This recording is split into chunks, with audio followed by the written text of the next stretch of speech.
हमारे साथ इस वक्त मार्च से विधायक हैं राजेश चौधरी जी, जो टीवी डिबेट में अपनी बात बहुत प्रखर स्वरूप में रखते हैं और जिस प्रदेश से आते हैं, क्योंकि मैं खुद कानपुर से हूं, तो उत्तर प्रदेश की जो न्याय व्यवस्था है उस पहले भी देखिए और उसके बाद भी देखिए, और जहां से आते हैं, और शहजाद जी ने जिस मॉडल का जिक्र किया, अब ये स्थिति नहीं होती कि राह चलते अगर आपके बगल से कोई बड़ी गाड़ी जा रही है तो आपको डर लगे।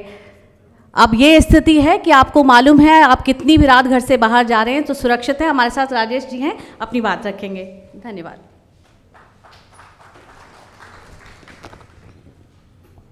आज के इस कार्यक्रम में यहाँ पर उपस्थित मेरे बड़े भाई और बहुत प्रखर वक्ता आदरणीय संजय मयूख जी, दिल्ली की मेयर रहीं, वर्तमान में सांसद आदरणीय कमलजीत सहरावत जी, हमारे बीच बहुत प्रभावी ढंग से अपनी बात जिन्होंने रखी, ऐसे भारतीय जनता पार्टी के राष्ट्रीय प्रवक्ता सम्माननीय शहजाद पूनावाला जी, सुमन शर्मा जी, अनिला शर्मा जी, और यहाँ पर उपस्थित मेरी सभी माता बहनों, नौजवान साथियों, हम सब लोग जानते हैं आज हमारे समाज की क्या स्थिति है। मेरा मानना है कि नारी तो निर्मात्री है, नारी सृजन करता है। हम जितने लोग यहाँ बैठे हैं इस हॉल के अंदर, कोई ऐसा व्यक्ति नहीं होगा जिसके निर्माण में नारी की 90% भूमिका नहीं हो। जब बच्चा जन्म लेता है, जन्म लेने से लेकर के और जब तक वो अपने पूरे जीवन को पूरा करता है, तब तक निश्चित रूप से उसके जीवन में नारी का बड़ा प्रभाव रहता है।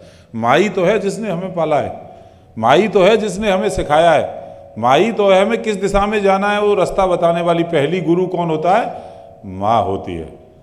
तो वास्तव में बिना माँ के जीवन नहीं हो सकता। शहजाद पूनावाला जी ने हम सबको भावुक किया, वास्तव में वो बहुत अच्छे शब्दों में उसका वर्णन कर रहे थे। और भारत की हम जहाँ तक बात करें, भारत में तो नारी को श्रेष्ठ माना गया है, आज से नहीं अनादि काल से। पुरुष के नाम से पहले हमेशा नारी का नाम आता है। कृष्ण से पहले राधा, राम से पहले सीता, शिवजी से पहले पार्वती। ये हमारी संस्कृति है। ये तत्काल में जब हम गुलाम रहे लगभग 1000 साल तक, जब विदेशी आक्रांताओं ने आकर के हमारे ऊपर हमला किया, जब हम सांस्कृतिक रूप से उसी समय कमजोर हुए, अपनी माँ बहनों की इज्जत बचाने के लिए हमें उनको पीछे करना पड़ा है।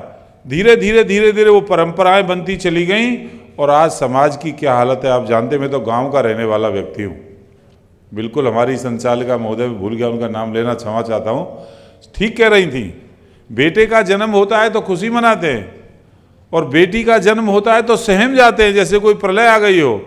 ये मानसिकता जब तक खत्म नहीं होगी समाज के अंदर, तब तक हम विकसित भारत को विकसित बनाने में कोई न कोई व्यवधान निश्चित रूप से पैदा कर रहे हैं। किसी तरह से नारी कमजोर नहीं है। लड़कियों को आज देखिए कहाँ पहुँच रही हैं, कौन सा ऐसा क्षेत्र है। और मेरा ऐसा मानना है कि आप कोई काम लड़के को दे दीजिए, वही काम लड़की को दे दीजिए, बहुत गंभीरता के साथ, सिंसियरिटी के साथ लड़की काम करके लाएगी। लड़का हो सकता है उसमें लापरवाही कर जाए और लड़का एक घर संभालने का काम करता है।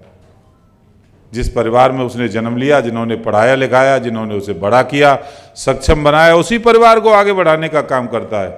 और लड़की जिस परिवार में जन्म लेती है, जहाँ पढ़ा लिखा करके माँ बाप उसे सक्षम बनाते हैं, उस परिवार का भी संचालन कर देगी और जिस परिवार में उसकी शादी होकर के जाती है उस परिवार को भी आगे बढ़ा देगी। 2 परिवारों को चलाने का काम लड़की करती है। और आज तो नरेंद्र मोदी जी के नेतृत्व में आप देख रहे हो, बताया पूनावाला जी ने किस तरह से परिवर्तन हुआ है। नहीं तो 834 के लगभग आ गई थी ये संख्या, गिर गई 1000 के बीच 834 भ्रूण हत्याएं होती थी। लड़की को जन्म लेने से पहले ही मार दिया जाता था। समाज में परिवर्तन हो रहा है।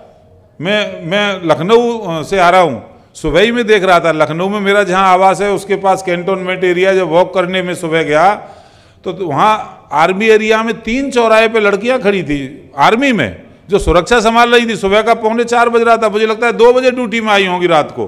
तो ये आज परिवर्तन का प्रतीक है, ये परिवर्तन का प्रतीक है। और नरेंद्र मोदी जी की तो किन शब्दों में प्रशंसा की जाए। वो शब्द नहीं मिलते हैं। जब वो सरकार में आए, सबसे पहली योजना आई उज्ज्वला योजना, कनेक्शन किसके नाम दिए गए?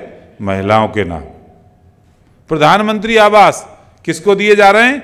महिलाओं को। और लखपति दीदी बनाने का जो काम है उसका आप परिणाम अगले 5 साल बाद देखेंगे, क्या परिवर्तन हो रहा है। अभी एक कार्यक्रम में गया था, मैं 7-8 दिन पहले, मेरे ही निर्वाचन क्षेत्र का कार्यक्रम था। लगभग 2000 महिलाएं आई थी और 2000 महिलाएं एक ब्लॉक की। इस तरह कोई महिला ऐसी नहीं थी जिसको मिनिमम 1,20,000 रुपये एक साल में आमदनी नहीं होती हो। 12-12 लाख वाली भी थी। आप सोचिए, वो घर भी संभाल रही है, घर में चौका बर्तन भी कर रही है, बच्चों को स्कूल भी भेज रही है, परिवार का संचालन भी कर रही है, और गांव में तो भैंस और ये गाय होती है घर में, उनका भी संचालन कर रही है। और जब समय मिलता है तो सेल्फ हेल्प ग्रुप में जाकर भी काम कर रही है और वो परिवार की आय बढ़ाने का कभी काम कर रही है। उसकी जिम्मेदारी को दिखाता। बहुत लंबी बात मैं नहीं कहूँगा। वास्तव में आज समाज में और सुधार की आवश्यकता है। हम लोगों को अपनी मानसिकता बदलने की आवश्यकता है। हम मानसिकता बदलेंगे। जिस तरह से हम लड़के का जन्मदिन मनाते हैं, लड़की का क्यों नहीं मना सकते जी? शुरुआत होगी एक को देख करके, दूसरा दूसरे को देख करके, और बहुत परिवर्तन हो भी रहा है। ऐसा नहीं है कि नहीं हो। आज कितने लोग ऐसे होंगे, लड़की ने जन्म ले लिया, 1 लड़की है 2 लड़की है, उसके बाद कोई बच्चा करती नहीं, बोले ठीक है लड़का लड़की बराबर है। इस सोच को जब हम 100% तक लोगों के पास ले जाएंगे तो निश्चित रूप से जो लक्ष्य नरेंद्र मोदी जी ने रखा है भारत को विकसित बनाने वाला, वो पूरा होगा। इन्हीं शब्दों के साथ मैं बधाई दूंगा सभी आयोजकों को और यहाँ उपस्थित सभी लोगों को। सब बहुत बहुत बधाई के पात्र, और मैं भी इस बात के लिए धन्यवाद दूंगा, मुझे इस कार्यक्रम में शामिल होने का मौका मिला। बहुत बहुत धन्यवाद।